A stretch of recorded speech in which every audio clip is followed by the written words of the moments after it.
ਅੱਜ ਅਸੀਂ ਤੁਹਾਡੇ ਨਾਲ ਇੱਕ ਵਿਦਿਆਰਥੀ ਦੀ ਧਾਰਮਿਕ ਯਾਤਰਾ, ਅਧਿਆਤਮਿਕ ਯਾਤਰਾ ਬਾਰੇ ਗੱਲ ਕਰਨੀ ਸ਼ੁਰੂ ਕਰ ਰਹੇ ਹਾਂ।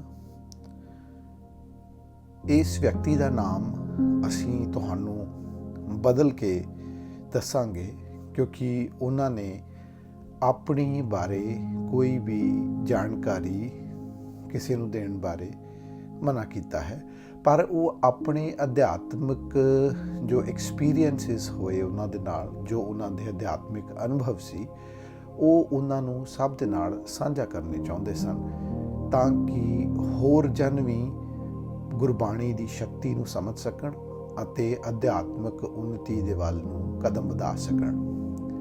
ਸੋ ਇਹ ਗੱਲ ਹੈ ਇੱਕ ਆਕਾਸ਼ਦੀਪ ਸਿੰਘ ਨਾਮ ਦੇ ਵਿਅਕਤੀ ਦੀ। 26 ਸਾਲ ਦੀ ਉਮਰ ਸੀ ਜਦ ਉਹਨਾਂ ਦੇ ਨਾਲ ਅਧਿਆਤਮਿਕ ਅਨੁਭਵ ਹੋਏ ਤੇ ਉਹਨਾਂ ਅਧਿਆਤਮਿਕ ਅਨੁਭਵਾਂ ਦੇ ਵਿੱਚ ਉਹਨਾਂ ਦੇ ਮੁਖ ਚੋਂ ਜਿਹੜਾ ਸ਼ਬਦ ਨਿਕਲਣਾ ਉਹ ਪੂਰਾ ਹੋ ਜਾਣਾ। ਇਸ ਪ੍ਰਕਾਰ ਦੇ ਕਈ ਤਰ੍ਹਾਂ ਦੇ ਅਧਿਆਤਮਿਕ ਅਨੁਭਵ ਜਿਹੜੇ ਉਹਨਾਂ ਨਾਲ ਹੋਏ ਸੀ, ਉਹਨਾਂ ਦਾ ਜ਼ਿਕਰ ਅੱਜ ਦੀ ਇਸ ਕੜੀ ਦੇ ਵਿੱਚ ਕਰਾਂਗੇ। ਸੋ ਆਕਾਸ਼ਦੀਪ ਸਿੰਘ 2010 ਦੇ ਵਿੱਚ ਤਕਰੀਬਨ 25-26 ਸਾਲ ਦਾ ਸੀ ਤੇ ਉਸ ਦੇ ਪਿਤਾ ਨੇ ਉਸ ਨੂੰ ਇੱਕ ਦਿਨ ਕਿਹਾ ਕਿ ਤੂੰ ਗੁਰਬਾਣੀ ਜਾਂ ਪਾਠ ਨਹੀਂ ਕਰਦਾ, ਤੈਨੂੰ ਗੁਰਬਾਣੀ ਜਾਂ ਪਾਠ ਕਰਨਾ ਚਾਹੀਦਾ ਹੈ। ਤਾਂ ਇਸ ਗੱਲ ਦਾ ਜਵਾਬ ਉਸਨੇ ਦਿੱਤਾ ਕਿ ਜਦ ਮੈਨੂੰ ਉਸ ਦੇ ਅਰਥ ਜਾਂ ਵਿਆਖਿਆ ਸਮਝ ਨਹੀਂ ਆਉਂਦੇ ਤਾਂ ਮੈਂ ਉਸ ਨੂੰ ਕਿਉਂ ਪੜ੍ਹਾਂ। ਤਾਂ ਉਸ ਦੇ ਪਿਤਾ ਜੀ ਨੇ ਉਸ ਨੂੰ ਕਿਹਾ ਕਿ ਤੂੰ ਇੱਕ ਵਾਰ ਸ਼ੁਰੂਆਤ ਤੇ ਕਰ, ਗੁਰਬਾਣੀ ਦੇ ਅਰਥ ਸ਼ਾਇਦ ਤੈਨੂੰ ਆਪਣੇ ਆਪ ਹੀ ਸਮਝ ਆ ਜਾਣ। ਇਸ ਗੱਲ ਨੂੰ ਧਿਆਨ ਵਿੱਚ ਰੱਖ ਕੇ ਉਸ ਨੇ ਘਰ ਵਿੱਚ ਗੁਰਬਾਣੀ ਦੀਆਂ ਪੋਥੀਆਂ ਜੋ ਉਸ ਕੋਲ ਮੌਜੂਦ ਸਨ, ਉਸ ਦੇ ਉੱਤੋਂ ਗੁਰਬਾਣੀ ਪੜ੍ਹਨੀ ਸ਼ੁਰੂ ਕੀਤੀ। ਗੁਰਬਾਣੀ ਉਹ ਇੱਕ ਵਾਰ ਸਵੇਰੇ ਸਵਖਤੇ ਅੰਮ੍ਰਿਤ ਵੇਲੇ ਗੁਰਬਾਣੀ ਪੜ੍ਹਦਾ ਸੀ, ਦੂਸਰੀ ਵਾਰ ਆਪਣੇ ਕੰਮ ਤੋਂ ਆ ਕੇ ਦੁਬਾਰਾ ਗੁਰਬਾਣੀ ਪੜ੍ਹਦਾ ਸੀ। ਇਸ ਤਰ੍ਹਾਂ ਕਰਦਿਆਂ 1 ਮਹੀਨਾ ਬੀਤ ਗਿਆ ਅਤੇ 1 ਮਹੀਨੇ ਦੇ ਵਿੱਚ ਉਸ ਨੂੰ ਕੁਝ ਨਾ ਕੁਝ ਸਮਝ ਆਉਣਾ ਸ਼ੁਰੂ ਹੋ ਗਿਆ। ਗੁਰਬਾਣੀ ਦੀ ਪੂਰੀ ਸੰਪੂਰਨਤਾ ਤੋਂ ਬਾਅਦ ਉਸ ਨੂੰ ਇੰਜ ਮਹਿਸੂਸ ਹੋਇਆ ਕਿ ਉਸ ਨੂੰ ਕਾਫੀ ਹੱਦ ਤੱਕ ਗੱਲਾਂ ਸਮਝ ਆ ਰਹੀਆਂ ਨੇ, ਪਰ ਗੱਲਾਂ ਬਹੁਤ ਅਚੰਭੇ ਵਾਲੀਆਂ ਸਨ ਤੇ ਉਹ ਹੈਰਾਨ ਸੀ ਕਿ ਐਸੀ ਵੀ ਦੁਨੀਆ ਹੈ। ਉਸ ਨੇ ਗੱਲਾਂ ਦਾ ਜ਼ਿਕਰ ਕੀਤਾ ਸਾਡੇ ਨਾਲ ਕਿ ਉਸ ਨੂੰ ਪਤਾ ਲੱਗਾ ਕਿ ਕੋਈ ਦਸਮ ਦੁਆਰ ਹੈ, ਦਸਮ ਦੁਆਰ ਤੋਂ ਅੱਗੇ ਜਾਣਾ ਹੈ, ਦਸਮ ਦੁਆਰ ਲੰਘ ਕੇ ਅਸੀਂ ਨਿਜ ਘਰ ਜਾਣਾ ਹੈ, ਨਿਜ ਘਰ ਤੇ ਦਸਮ ਦੁਆਰ ਦੇ ਰਸਤੇ ਵਿੱਚ ਕੀ ਕੀ ਚੀਜ਼ਾਂ ਆਉਂਦੀਆਂ ਹਨ। ਬਿਜਲੀਆਂ ਚਮਕਦੀਆਂ ਹਨ, ਰੌਸ਼ਨੀਆਂ ਹਨ, ਨਗਾੜੇ ਹਨ, ਜਿਵੇਂ ਬੱਦਲਾਂ ਦੇ ਉੱਤੋਂ ਬਿਜਲੀ ਲਿਸ਼ਕਦੀ ਹੈ, ਨਾਲ ਦੇ ਨਾਲ ਉਹ ਚਾਨਣ ਤੇ ਪ੍ਰਕਾਸ਼ ਕਰਦੀ ਹੈ ਤੇ ਇੱਕ ਗਰਜਨ ਵੀ ਪੈਦਾ ਕਰਦੀ ਹੈ। ਉਸੇ ਹੀ ਤਰੀਕੇ ਦੇ ਨਾਲ ਗੁਰਬਾਣੀ ਦੇ ਵਿੱਚੋਂ ਉਸ ਨੂੰ ਜੋ ਮੁੱਢਲੀ ਇੱਕ ਜਾਣਕਾਰੀ ਮਿਲੀ ਉਹ ਇਹ ਸੀ ਕਿ ਗੁਰਬਾਣੀ ਸਾਨੂੰ ਇਸ ਜੀਵਨ ਨੂੰ ਸਫਲਾ ਬਣਾਉਣ ਦੇ ਬਾਰੇ ਕਹਿ ਰਹੀ ਹੈ ਤੇ ਗੁਰਬਾਣੀ ਤੇ ਜਪ ਕਰਨ ਦੇ ਨਾਲ ਉਸ ਨੇ ਇਸ ਯਾਤਰਾ ਦਾ ਆਰੰਭ ਕੀਤਾ। ਉਹ ਕਿਉਂਕਿ ਇੱਕ ਅਧਿਆਪਕ ਦੀ ਨੌਕਰੀ ਕਰਦਾ ਸੀ ਤੇ ਉਸ ਨੇ ਰੋਜ਼ ਅੰਮ੍ਰਿਤ ਵੇਲੇ ਉੱਠ ਕੇ ਗੁਰਬਾਣੀ ਪੜ੍ਹਨੀ ਅਤੇ ਵਿਆਖਿਆ ਪੜ੍ਹਨੀ ਸ਼ੁਰੂ ਕੀਤੀ। ਸਭ ਤੋਂ ਪਹਿਲਾਂ ਉਸ ਨੇ ਵਿਆਖਿਆ ਦੇ ਨਾਲ 30 ਮਿੰਟ ਦੇ ਲਈ ਨਾਮ ਅਭਿਆਸ ਸ਼ੁਰੂ ਕੀਤਾ। 30 ਮਿੰਟ ਦਾ ਨਾਮ ਅਭਿਆਸ, ਜਿਹਦੇ ਵਿੱਚ ਕਿ ਉਸ ਸਮੇਂ ਉਸ ਨੂੰ ਨਾਮ ਅਭਿਆਸ ਦਾ ਇਹੀ ਮਤਲਬ ਪਤਾ ਸੀ ਕਿ ਸ਼ਾਇਦ ਵਾਹਿਗੁਰੂ ਜਾਂ ਕਿਸੇ ਵੀ ਗੁਰਮੰਤਰ ਦਾ ਜਾਪ ਕਰਨਾ ਨਾਮ ਅਭਿਆਸ ਹੈ, ਪਰ ਆਉਂਦੇ ਸਮੇਂ ਦੇ ਵਿੱਚ ਉਸ ਨੂੰ ਇਸ ਬਾਰੇ ਹੋਰ ਵੀ ਕਾਫੀ ਜਾਣਕਾਰੀ ਜਾਂ ਗਿਆਨ ਪ੍ਰਾਪਤ ਹੋਇਆ। ਜਾਣਕਾਰੀ ਅਸੀਂ ਬਾਹਰੋਂ ਲੈ ਸਕਦੇ ਹਾਂ, ਪਰ ਜੋ ਗਿਆਨ ਹੈ ਉਸ ਦੀ ਉਪਜ ਆਪਣੇ ਆਪ ਅੰਦਰੋਂ ਹੀ ਆਉਂਦੀ ਹੈ। ਸੋ ਇਸ ਨਾਮ ਅਭਿਆਸ ਤੇ ਗੁਰਬਾਣੀ ਦੇ ਵਿਚਾਰਾਂ ਦੇ ਕਾਰਨ ਉਸ ਦੇ ਅੰਦਰ ਬਦਲਾਵ ਆਉਣ ਲੱਗੇ ਅਤੇ ਬਦਲਾਵ ਆਉਣ ਦੇ ਨਾਲ ਉਸ ਨਾਲ ਅਲੌਕਿਕ ਕੌਤਕ ਹੋਣ ਲੱਗੇ। ਉਸ ਨੇ ਆਪਣੀ ਜੌਬ ਦੇ ਵਿੱਚੋਂ, ਆਪਣੀ ਨੌਕਰੀ ਦੇ ਵਿੱਚੋਂ ਇੱਕ ਅਗਲੀ ਪੜ੍ਹਾਈ ਕਰਨ ਦੇ ਲਈ ਆਪਣੇ ਪਿਤਾ ਨਾਲ ਗੱਲ ਕੀਤੀ ਅਤੇ ਬਨੂੜ, ਜੋ ਕਿ ਰਾਜਪੁਰਾ ਅਤੇ ਚੰਡੀਗੜ੍ਹ ਹਾਈਵੇ ਦੇ ਵਿਚਕਾਰ ਹੈ, ਰਾਜਪੁਰੇ ਦੇ ਨੇੜੇ ਇੱਕ ਕਾਲਜ ਸੀ, ਉੱਥੇ ਉਹਨੇ ਦਾਖਲਾ ਲਿਆ। ਦਾਖਲਾ ਲੈਣ ਤੋਂ ਬਾਅਦ ਉਸ ਨੇ ਲਾਗਲੇ ਇੱਕ ਮੇਨ ਹਾਈਵੇ ਦੇ ਉੱਤੇ ਪੈਂਦੇ ਪਿੰਡ ਬਨੂੜ, ਕਸਬਾ ਵੀ ਕਹਿ ਸਕਦੇ ਹਾਂ, ਉਸ ਦੇ ਵਿੱਚ ਜਾ ਕੇ ਉਸ ਨੇ ਇੱਕ ਪੇਇੰਗ ਗੈਸਟ ਦੇ ਵਿੱਚ ਇੱਕ ਕਮਰਾ ਲੈ ਲਿਆ। ਉਹ ਕਮਰੇ ਨੂੰ ਉਹ ਇੱਕ ਹੋਰ ਲੜਕੇ ਦੇ ਨਾਲ ਸ਼ੇਅਰ ਕਰਦਾ ਸੀ, ਜਿਸ ਦੇ ਵਿੱਚ ਕਿ ਉਸ ਨੇ ਜੋ ਉਸ ਦੀ ਰੂਟੀਨ ਪਹਿਲਾਂ ਤੋਂ ਬਣੀ ਹੋਈ ਸੀ ਗੁਰਬਾਣੀ ਪੜ੍ਹਨ ਦੇ ਨਾਲ, ਜੋ ਕਿ ਉਹ ਨਿਤਨੇਮ ਕਰਦਾ ਸੀ, ਨਿਤਨੇਮ ਦੇ ਨਾਲ ਨਾਲ ਉਹ ਨਾਮ ਅਭਿਆਸ ਵੀ ਕਰਦਾ ਸੀ। ਸੋ ਉਹੀ ਰੂਟੀਨ ਉਸ ਨੇ ਉੱਥੇ ਰਹਿੰਦਿਆਂ ਹੋਇਆ ਸ਼ੁਰੂ ਕੀਤੀ। ਫਿਰ ਸਾਹਮਣੇ ਮੇਨ ਰੋਡ ਤੇ ਇੱਕ ਗੁਰਦੁਆਰਾ ਪੈਂਦਾ ਸੀ ਤੇ ਉਸ ਨੇ ਉੱਥੇ ਜਾ ਕੇ ਸੇਵਾ ਵੀ ਸ਼ੁਰੂ ਕੀਤੀ। ਉਸ ਪੇਇੰਗ ਗੈਸਟ ਦੇ ਵਿੱਚ ਰਹਿੰਦਿਆਂ, ਕਿਉਂਕਿ ਉਸ ਦੀ ਜੋ ਰੂਟੀਨ ਸੀ ਉਹ ਇਹ ਸੀ ਕਿ ਉਹ ਸਵੇਰੇ 3 ਵਜੇ ਉੱਠ ਜਾਂਦਾ ਸੀ ਤੇ ਉੱਠ ਕੇ ਇਸ਼ਨਾਨ ਕਰਕੇ ਉਸ ਤੋਂ ਬਾਅਦ ਆਪਣਾ ਨਾਮ ਅਭਿਆਸ ਸ਼ੁਰੂ ਕਰਦਾ ਸੀ ਤੇ ਨਾਮ ਅਭਿਆਸ ਕਰਨ ਤੋਂ ਬਾਅਦ ਉਹ ਨਿਤਨੇਮ ਕਰਦਾ ਸੀ। ਨਿਤਨੇਮ ਤਕਰੀਬਨ 6 ਵਜੇ ਤੱਕ ਖਤਮ ਕਰਕੇ ਉਹ ਸਾਹਮਣੇ ਪੈਂਦੇ ਗੁਰਦੁਆਰੇ ਦੇ ਵਿੱਚ ਜਾ ਕੇ ਮੱਥਾ ਟੇਕਦਾ, ਕੁਝ ਚਿਰ ਦੇ ਲਈ ਗੁਰਬਾਣੀ ਸੁਣਦਾ ਤੇ ਫਿਰ ਆਪਣੇ ਕਾਲਜ ਚਲਾ ਜਾਂਦਾ। ਕਾਲਜ ਤੋਂ ਆਉਣ ਤੋਂ ਬਾਅਦ ਉਸ ਦੀ ਫਿਰ ਉਹੀ ਆਪਣੀ ਰੂਟੀਨ, ਜੋ ਉਸ ਨੇ ਸ਼ਾਮ ਦੀਆਂ ਬਾਣੀਆਂ ਪੜ੍ਹਨੀਆਂ ਤੇ ਆਪਣੀ ਜੋ ਪੜ੍ਹਾਈ ਕਰਨੀ ਸੀ ਉਹੀ ਹੁੰਦੀ ਸੀ।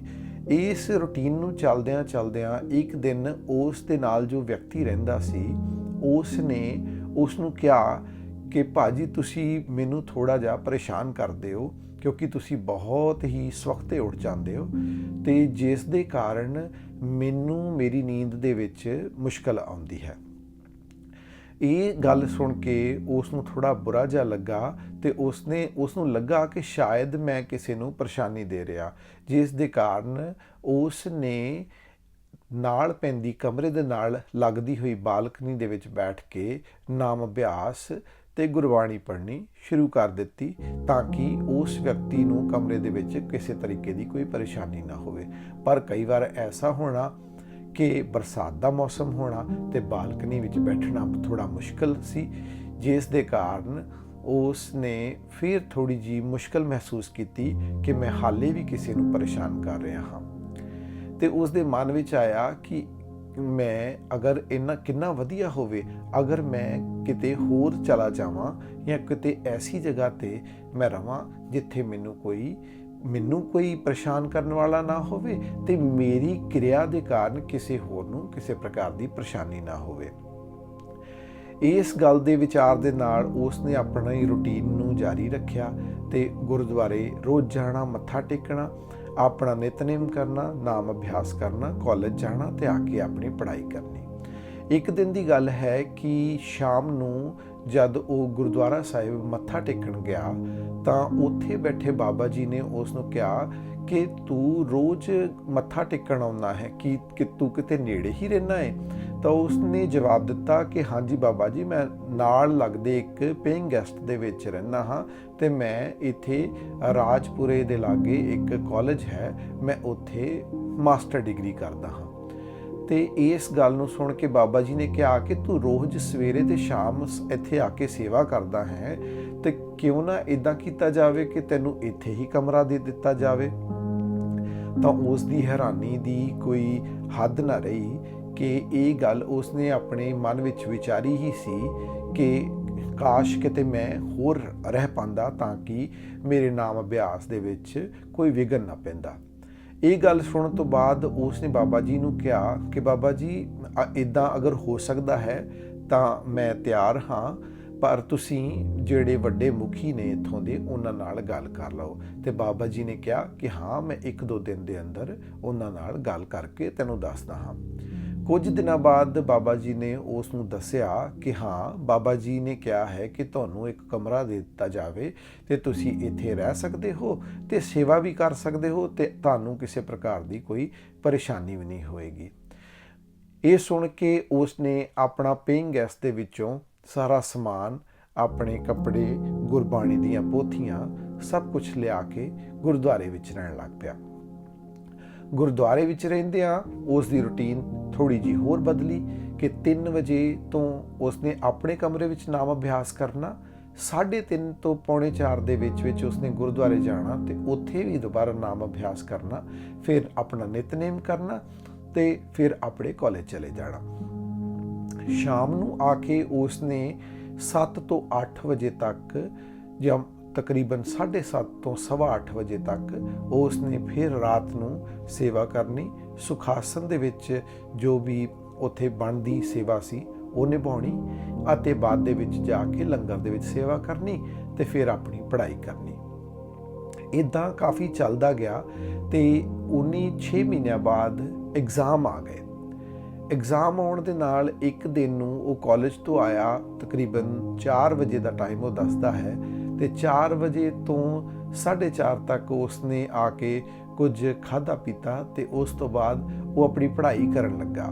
ਹਾਲੇ ਪੜ੍ਹਾਈ ਕਰਨ ਹੀ ਲੱਗਾ ਸੀ ਕਿ ਉੱਥੇ ਗੁਰਦੁਆਰੇ ਦਾ ਸਪੀਕਰ ਜੋ ਸੀ ਉਸ ਦੇ ਵਿੱਚ ਸੁਖਮਨੀ ਸਾਹਿਬ ਦਾ ਪਾਠ ਸ਼ੁਰੂ ਹੋ ਗਿਆ ਤੇ ਉਸ ਦੇ ਮਨ ਦੇ ਵਿੱਚ ਖਿਆਲ ਆਇਆ ਕਿ ਇਹ ਸਪੀਕਰ ਅਗਰ ਬੰਦ ਹੁੰਦਾ ਤਾਂ ਮੈਂ ਪੜ੍ਹਾਈ ਚੰਗੀ ਤਰ੍ਹਾਂ ਕਰ ਲੈਂਦਾ ਤੇ ਮੈਂ ਸ਼ਾਇਦ ਆਪਣਾ ਜੋ ਐਗਜ਼ਾਮ ਸੀਗਾ, ਜੋ ਉਹਦੀ ਪ੍ਰੀਖਿਆ ਸੀ, ਉਹ ਚੰਗੀ ਤਰ੍ਹਾਂ ਦੇ ਪਾਉਂਦਾ। ਇੰਨੀ ਦੇਰ ਨੂੰ 5-10 ਮਿੰਟਾਂ ਬਾਅਦ ਉਹ ਸਪੀਕਰ ਬੰਦ ਹੋ ਗਿਆ। ਉਹ ਬੜਾ ਹੈਰਾਨ ਸੀ ਕਿ ਸਪੀਕਰ ਕਿਵੇਂ ਬੰਦ ਹੋ ਗਿਆ। ਇਸ ਗੱਲ ਨੂੰ ਉਸਨੇ ਇੰਨਾ ਧਿਆਨ ਨਹੀਂ ਦਿੱਤਾ ਤੇ ਆਪਣੀ ਪੜ੍ਹਾਈ ਕਰਦਾ ਰਿਹਾ। ਪਰ ਜਦੋਂ 7:15 ਦਾ ਟਾਈਮ ਹੋਇਆ ਤਾਂ ਰਹਿਰਾਸ ਦੇ ਟਾਈਮ ਤੇ ਵੀ ਉਹ ਸਪੀਕਰ ਨਾ ਚੱਲਿਆ। ਉਸ ਨੂੰ ਲੱਗਾ ਕਿ ਹੋ ਸਕਦਾ ਹੈ ਕੋਈ ਬਿਜਲੀ ਦੀ ਕੋਈ ਸਮੱਸਿਆ ਹੋਵੇ, ਹੋ ਸਕਦਾ ਹੈ ਕਿ ਬਿਜਲੀ ਕੱਟ ਗਈ ਹੋਵੇ। ਤੇ ਪਰ ਜਦੋਂ ਉਹ 7:15 ਵਜੇ ਗੁਰਦੁਆਰਾ ਸਾਹਿਬ ਵਿੱਚ ਦੁਬਾਰਾ ਸੇਵਾ ਲਈ ਗਿਆ ਤਾਂ ਉੱਥੇ ਜਾ ਕੇ ਸੇਵਾ ਨਿਭਾਉਣ ਤੋਂ ਬਾਅਦ ਉਹ ਬਾਬਾ ਜੀ ਨਾਲ ਗੱਲ ਕਰਦਾ ਹੈ ਕਿ ਬਾਬਾ ਜੀ ਅੱਜ ਸਪੀਕਰ ਕਿਉਂ ਨਹੀਂ ਚੱਲ ਰਿਹਾ। ਤਾਂ ਬਾਬਾ ਜੀ ਕਹਿੰਦੇ ਹਨ ਕਿ ਬੇਟਾ ਸਪੀਕਰ ਖਰਾਬ ਹੋ ਗਿਆ ਹੈ।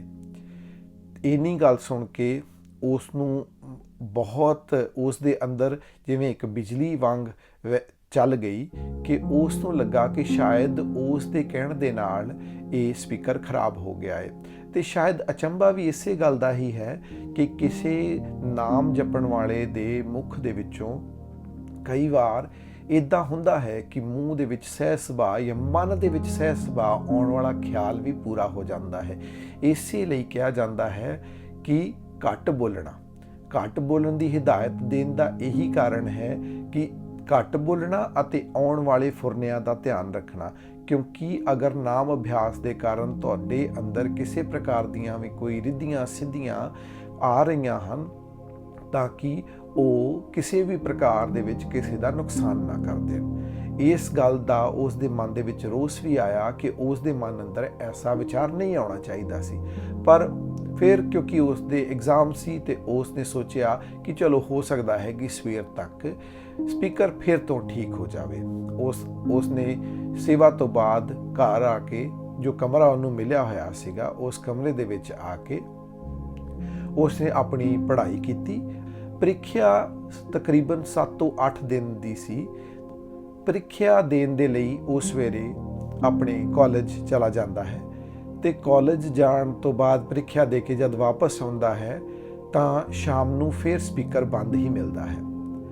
ਤੇ ਸ਼ਾਮ ਦੀ ਸੇਵਾ ਵਿੱਚ ਉਹ ਫਿਰ ਬਾਬਾ ਜੀ ਨਾਲ ਗੱਲ ਕਰਦਾ ਹੈ ਕਿ ਬਾਬਾ ਜੀ ਸਪੀਕਰ ਹਾਲੇ ਵੀ ਠੀਕ ਨਹੀਂ ਹੋਇਆ। ਤੇ ਬਾਬਾ ਜੀ ਕਹਿੰਦੇ ਹਨ ਕਿ ਗੁਰਦੁਆਰੇ ਦੀ ਇਮਾਰਤ ਦੇ ਥੱਲੇ ਇੱਕ ਸਪੀਕਰ ਵਾਲੇ ਦੀ ਦੁਕਾਨ ਸੀ, ਉਸ ਨੂੰ ਦਿੱਤਾ ਹੈ ਤੇ ਦੇਖੋ ਕਦੋਂ ਮਿਲਦਾ ਹੈ। ਇਹ ਗੱਲ ਸੁਣ ਕੇ ਫਿਰ ਉਸਨੇ ਆਪਣੀ ਸੇਵਾ ਕੀਤੀ ਤੇ ਆ ਕੇ ਆਪਣੇ ਐਗਜ਼ਾਮ ਦੀ ਤਿਆਰੀ ਕੀਤੀ। ਇਹ ਗੱਲ ਕਰਨ ਤੋਂ ਬਾਅਦ ਉਸ ਨੂੰ ਹਾਲੇ ਵੀ ਬਹੁਤ ਹੈਰਾਨੀ ਸੀ ਕਿ ਸਪੀਕਰ ਹਾਲੇ ਵੀ ਨਹੀਂ ਚੱਲਿਆ, ਜਦ ਕਿ ਗੁਰਦੁਆਰਾ ਸਾਹਿਬ ਦੀ ਇਮਾਰਤ ਦੇ ਥੱਲੇ ਹੀ ਸਪੀਕਰ ਵਾਲੇ ਦੀ ਦੁਕਾਨ ਸੀ। ਤੇ ਇਸ ਤਰ੍ਹਾਂ ਹੀ ਚੱਲਦਾ ਗਿਆ ਤੇ ਕਾਫੀ ਦਿਨਾਂ ਬਾਅਦ ਜਦ ਉਸ ਦਾ ਆਖਰੀ ਐਗਜ਼ਾਮ ਖਤਮ ਹੋਇਆ ਤਾਂ ਉਹ ਘਰ ਵਾਪਸ ਆਇਆ ਤਾਂ ਉਹ ਦੇਖਦਾ ਹੈ ਕਿ ਸਪੀਕਰ ਚੱਲ ਰਿਹਾ ਸੀ। ਸੋ ਉਸ ਦੇ ਮੂੰਹ ਦੇ ਵਿੱਚੋਂ ਨਿਕਲੀ ਹੋਈ ਗੱਲ ਕਿ ਸਪੀਕਰ ਜੇ ਬੰਦ ਹੋ ਜਾਂਦਾ ਤੇ ਮੇਰੇ ਪੇਪਰ ਵਧੀਆ ਹੋ ਜਾਂਦੇ।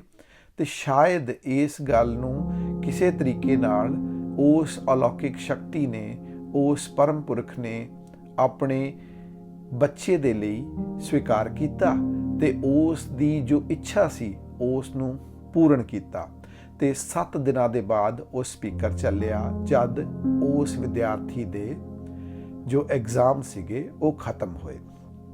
ਸੋ ਇਸ ਪ੍ਰਕਾਰ ਦੀਆਂ ਕਈ ਘਟਨਾਵਾਂ ਉਸ ਦੀ ਜ਼ਿੰਦਗੀ ਦੇ ਵਿੱਚ ਹੋਈਆਂ। ਗੁਰਬਾਣੀ ਦੱਸਦੀ ਹੈ ਕਿ ਅਗਰ ਤੁਸੀਂ ਨਾਮ ਜਪ ਅਭਿਆਸ ਜਾਂ ਨਿਤਨੇਮ ਕਰਦੇ ਹੋ ਤਾਂ ਉਸ ਦੇ ਨਾਲ ਮਨ ਦੀ ਸ਼ੁੱਧੀ ਹੋਣ ਦੇ ਕਾਰਨ ਮਨ ਦੇ ਵਿੱਚ ਉੱਠਣ ਵਾਲੇ ਹਰ ਫੁਰਨੇ ਨੂੰ ਉਸ ਅਲੌਕਿਕ ਸ਼ਕਤੀ ਤੱਕ ਪਹੁੰਚਣ ਤੋਂ ਕੋਈ ਨਹੀਂ ਰੋਕ ਸਕਦਾ। ਅਸੀਂ ਕਿਉਂਕਿ ਉਸ ਦੇ ਵਿੱਚ ਰਹਿੰਦੇ ਹਾਂ, ਅਸੀਂ ਕਹਿ ਸਕਦੇ ਹਾਂ, ਗੁਰਬਾਣੀ ਵਿੱਚ ਆਉਂਦਾ ਹੈ ਕਿ ਭਵ ਸਾਗਰ ਸੁਖ ਸਾਗਰ ਮਾਹੇ। ਸੋ ਸੁਖ ਸਾਗਰ ਜਿੱਥੇ ਪਰਮ ਸੱਤਾ ਉਸ ਅਕਾਲ ਪੁਰਖ ਦਾ ਵਾਸਾ ਹੈ, ਉਸ ਦੇ ਵਿੱਚ ਹੀ ਭਵ ਸਾਗਰ ਹੈ। ਸੋ ਭਵ ਸਾਗਰ ਦੇ ਵਿੱਚ ਅਸੀਂ ਭਾਵਨਾਵਾਂ ਵਾਲੇ ਜੀਵ, ਜਿਨ੍ਹਾਂ ਦੇ ਵਿੱਚ ਕਿ ਤਰੰਗਾਂ ਉੱਠਦੀਆਂ ਹਨ, ਮਨ ਦੇ ਵਿੱਚ ਅਲੱਗ-ਅਲੱਗ ਤਰੰਗਾਂ ਉੱਠਣ ਦੇ ਕਾਰਨ ਉਸ ਅਕਾਲ ਪੁਰਖ ਦੇ ਨਾਲ ਸਿੱਧਾ ਤੁਹਾਡਾ ਜੋੜ ਮਿਲ ਜਾਂਦਾ ਹੈ। ਸੋ ਆਪਣੇ ਧੁਰ ਨੂੰ ਜਾਣਨ ਤੋਂ ਬਾਅਦ ਅਗਰ ਤੁਹਾਡੇ ਧੁਰ ਅੰਦਰ ਜੋ ਬੈਠਾ ਹੈ ਉਸ ਨਾਲ ਜੁੜਨ ਤੋਂ ਬਾਅਦ ਜੋ ਵਿਆਪਕ ਸੱਤਾ ਹੈ ਉਸ ਨਾਲ ਵੀ ਜੁੜਿਆ ਜਾ ਸਕਦਾ ਹੈ। ਪਰ ਸਭ ਤੋਂ ਪਹਿਲਾਂ ਅਸੀਂ ਆਪਣੇ ਧੁਰ ਨਾਲ ਹੀ ਜੁੜਨਾ ਹੁੰਦਾ ਹੈ। ਮਾਤਾ ਪਿਤਾ ਆਪਣੇ ਛੋਟੇ ਬੱਚੇ ਨੂੰ, ਰਿੜਦੇ ਹੋਏ ਬੱਚੇ ਨੂੰ ਚਲਾਉਣ ਦੇ ਲਈ ਕਿਸੇ ਚੀਜ਼, ਕਿਸੇ ਖਿਡੌਣੇ ਜਾਂ ਕਿਸੇ ਮਿਠਾਈ ਦਾ ਆਸਰਾ ਲੈਂਦਾ ਹੈ ਤੇ ਬੱਚਾ ਉਸ ਚੀਜ਼ ਦੇ ਵੱਲ ਭੱਜਦਾ ਹੈ। ਉਸੇ ਹੀ ਤਰ੍ਹਾਂ ਪਰਮਾਤਮਾ ਨੇ ਇਸ ਬੱਚੇ ਨੂੰ ਆਪਣੇ ਰਸਤੇ ਦੇ ਉੱਤੇ ਚੱਲਦਾ ਰੱਖਣ ਦੇ ਲਈ, ਤਾਂ ਕਿ ਉਹ ਆਪਣੀ ਮੰਜ਼ਿਲ ਤੱਕ ਪਹੁੰਚ ਸਕੇ, ਉਸ ਦੇ ਲਈ ਪਰਮਾਤਮਾ ਨੇ ਉਸ ਨੂੰ ਜਗ੍ਹਾ ਜਗ੍ਹਾ ਦੇ ਉੱਤੇ ਅਲੌਕਿਕ ਚਮਤਕਾਰ ਦਿਖਾਏ ਤੇ ਉਸ ਦੇ ਮਨ ਵਿੱਚ ਆਉਣ ਵਾਲੇ ਹਰੇਕ ਫੁਰਨੇ ਨੂੰ ਪੂਰਨ ਕੀਤਾ। ਇਸ ਗੱਲ ਦਾ ਧਿਆਨ ਜ਼ਰੂਰ ਰੱਖਿਆ ਜਾਵੇ ਕਿ ਇਹਨਾਂ ਆਉਣ ਵਾਲੀਆਂ ਸ਼ਕਤੀਆਂ ਦੇ ਵਿੱਚ ਰੁਕਾਵਟਾਂ ਨੇ। ਅਗਰ ਇਹਨਾਂ ਸ਼ਕਤੀਆਂ ਦਾ ਇਸਤੇਮਾਲ ਸੁਤੇ ਸਿੱਧ ਹੁੰਦਾ ਹੈ ਤਾਂ ਉਸ ਵਿੱਚ ਪਰਮਾਤਮਾ ਦੀ ਮਰਜ਼ੀ ਹੈ। ਪਰ ਅਗਰ ਇਹਨਾਂ ਸ਼ਕਤੀਆਂ ਦਾ ਇਸਤੇਮਾਲ ਅਸੀਂ ਆਪਣੇ ਮਰਜ਼ੀ ਦੇ ਨਾਲ ਜਾਂ ਆਪਣੇ ਮਾਨਸਿਕ ਜਾਂ ਇਸ ਸਮਾਜਿਕ ਇੱਛਾਵਾਂ ਨੂੰ ਪੂਰਤੀ ਕਰਨ ਦੇ ਲਈ ਵਰਤਦੇ ਹਾਂ ਤਾਂ ਉਸ ਦੇ ਨਾਲ ਆਤਮਿਕ ਤਰੱਕੀ ਦੇ ਵਿੱਚ ਰੁਕਾਵਟ ਵੀ ਪੈ ਸਕਦੀ ਹੈ। ਇਸ ਪ੍ਰਕਾਰ ਨਾਲ ਅਨੇਕਾਂ ਪ੍ਰਕਾਰ ਦੇ ਕੌਤਕ ਆਕਾਸ਼ਦੀਪ ਦੀ ਜ਼ਿੰਦਗੀ ਦੇ ਵਿੱਚ ਘਟਦੇ ਰਹੇ ਅਤੇ ਸ਼ਾਇਦ ਹਾਲੇ ਵੀ ਘਟ ਰਹੇ ਹਨ। ਸਾਨੂੰ ਇਸ ਗੱਲ ਨੂੰ ਸਮਝਣਾ ਬਹੁਤ ਜ਼ਰੂਰੀ ਹੈ ਕਿ ਅਗਰ ਸੱਚੇ ਦਿਲ ਦੇ ਨਾਲ ਨਾਮ ਅਭਿਆਸ ਕੀਤਾ ਜਾਵੇ, ਗੁਰਬਾਣੀ ਨੂੰ ਪੜ੍ਹਿਆ ਵਿਚਾਰਿਆ ਜਾਵੇ ਤਾਂ ਅਧਿਆਤਮਿਕ ਉન્નਤੀ ਦੇ ਵਿੱਚ ਕਿਸੇ ਪ੍ਰਕਾਰ ਦੀ ਕੋਈ ਰੁਕਾਵਟ ਨਹੀਂ ਆਉਂਦੀ। ਪਰ ਸਭ ਤੋਂ ਪਹਿਲਾਂ ਜ਼ਰੂਰੀ ਗੱਲ ਇਹ ਹੈ ਕਿ ਉਸ ਦੀ ਰਜ਼ਾ ਨੂੰ ਕਿਵੇਂ ਸਮਝਿਆ ਜਾਵੇ, ਕਿਵੇਂ ਉਸ ਦੀ ਕਿਰਪਾ ਸਾਡੇ ਤੇ ਹੋਵੇ ਤੇ ਅਸੀਂ ਨਾਮ ਅਭਿਆਸ ਅਤੇ ਗੁਰਬਾਣੀ ਪੜ੍ਹਨ ਜਾਂ ਸੁਣਨ ਲਈ ਤਿਆਰ ਹੋਈਏ। ਮਨ ਦੀ ਬੇਚੈਨੀ ਹਮੇਸ਼ਾ ਹੀ ਤੁਹਾਨੂੰ ਗੁਰਬਾਣੀ ਤੋਂ ਦੂਰ ਲੈ ਕੇ ਜਾਵੇਗੀ ਤੇ ਮਨ ਦੇ ਵਿੱਚ ਉੱਠਣ ਵਾਲੇ ਅਨੇਕਾਂ ਪ੍ਰਕਾਰ ਦੇ ਵਿਚਾਰ ਤੁਹਾਨੂੰ ਹਮੇਸ਼ਾ ਕੁਝ ਚਿਰ ਬਾਅਦ ਹੁਣੇ ਕਰਾਂਗਾ, ਠਹਿਰ ਕੇ ਕਰਾਂਗਾ, ਇਸ ਭੁਲੇਖੇ ਦੇ ਵਿੱਚ ਪਾਉਣ ਦੇ ਵਿੱਚ ਹਮੇਸ਼ਾ ਕਾਮਯਾਬ ਹੋ ਜਾਂਦੇ ਹਨ। ਅਸੀਂ ਉਸ ਦੀ ਰਜ਼ਾ ਦੇ ਵਿੱਚ ਕਿਸ ਤਰ੍ਹਾਂ ਰਹਿਣਾ ਜਾਂ ਵਿਚਰਨਾ ਹੈ, ਇਸ ਗੱਲ ਬਾਰੇ ਵਿਚਾਰਾਂ ਅਸੀਂ ਆਉਣ ਵਾਲੇ ਵੀਡੀਓਜ਼ ਦੇ ਵਿੱਚ ਤੁਹਾਡੇ ਨਾਲ ਸਾਂਝੇ ਕਰਾਂਗੇ ਤਾਂ ਕਿ ਤੁਹਾਡੀ ਅਧਿਆਤਮਿਕ ਉન્નਤੀ ਅਤੇ ਸਾਡੀ ਅਧਿਆਤਮਿਕ ਉન્નਤੀ, ਅਸੀਂ ਇਸ ਮਨੁੱਖਤਾ ਦੀ ਅਧਿਆਤਮਿਕ ਉન્નਤੀ ਦੇ ਵਿੱਚ ਸਹਾਈ ਬਣ ਸਕੀਏ। ਆਪਣੇ ਵਿਚਾਰਾਂ ਨੂੰ ਜ਼ਰੂਰ ਦੇਣਾ ਤੇ ਮੈਸੇजेस ਦੇ ਵਿੱਚ ਜੋ ਵੀ ਕਿਸੇ ਪ੍ਰਕਾਰ ਦਾ ਕੋਈ ਪ੍ਰਸ਼ਨ ਹੈ ਉਹ ਜ਼ਰੂਰ ਪੁੱਛਣਾ। ਅਗਰ ਕਿਸੇ ਨੂੰ ਸ਼ਕਤੀਆਂ, ਅਧਿਆਤਮਿਕ ਉન્નਤੀ ਜਾਂ ਗੁਰਬਾਣੀ ਦੇ ਚਮਤਕਾਰ ਜਾਂ ਇਹਨਾਂ ਚੀਜ਼ਾਂ ਦੇ ਬਾਰੇ ਸ਼ੰਕਾ ਹੈ ਜਾਂ ਉਹ ਇਹਨਾਂ ਗੱਲਾਂ ਦੇ ਵਿੱਚ ਵਿਸ਼ਵਾਸ ਨਹੀਂ ਕਰਦਾ ਤਾਂ ਉਸ ਦੇ ਬਾਰੇ ਵੀ ਅਸੀਂ ਹੱਥ ਜੋੜ ਕੇ ਬੇਨਤੀ ਕਰਦੇ ਹਾਂ ਕਿ ਅਸੀਂ ਉਹਨਾਂ ਵੀਰਾਂ ਤੋਂ ਮੁਆਫੀ ਚਾਹੁੰਦੇ ਹਾਂ ਅਗਰ ਅਸੀਂ ਉਹਨਾਂ ਦੀ ਵਿਚਾਰ ਦੇ ਨਾਲ ਸਾਡੀ ਸਾਂਝ ਨਹੀਂ ਪੈਂਦੀ। ਪਰ ਇਹ ਗੱਲ ਸੱਚ ਹੈ ਕਿ ਅਧਿਆਤਮਕ ਉન્નਤੀ ਦੇ ਦੌਰਾਨ ਅਨੇਕਾਂ ਪ੍ਰਕਾਰ ਦੇ ਕੌਤਕ ਗੁਰਮੁਖਾਂ ਨਾਲ ਘਟਦੇ ਹਨ। ਅਨੇਕਾਂ ਪ੍ਰਕਾਰ ਦੀਆਂ ਸ਼ਕਤੀਆਂ ਅਤੇ ਅਨੇਕਾਂ ਪ੍ਰਕਾਰ ਦੇ ਚਮਤਕਾਰ ਉਹਨਾਂ ਦੀ ਜ਼ਿੰਦਗੀ ਵਿੱਚ ਵਾਪਰਦੇ ਰਹਿੰਦੇ ਹਨ। ਜੋ ਇਹਨਾਂ ਗੱਲਾਂ ਦੇ ਵਿੱਚ ਵਿਸ਼ਵਾਸ ਨਹੀਂ ਕਰਦੇ, ਮੈਂ ਅਰਦਾਸ ਕਰਾਂਗਾ ਕਿ ਪਰਮਾਤਮਾ ਉਹਨਾਂ ਦੀ ਜ਼ਿੰਦਗੀ ਦੇ ਵਿੱਚ ਐਸੇ ਚਮਤਕਾਰ ਲਿਆਵੇ ਤਾਂ ਕਿ ਉਹਨਾਂ ਦਾ ਵਿਸ਼ਵਾਸ ਹੋਰ ਦ੍ਰਿੜ ਹੋ ਸਕੇ ਅਤੇ ਉਹ ਉਸ ਪਰਮਾਤਮਾ ਦੀ ਰਜ਼ਾ ਨੂੰ ਮੰਨਣ ਦੇ ਵਿੱਚ ਕਾਮਯਾਬ ਹੋ ਸਕਣ।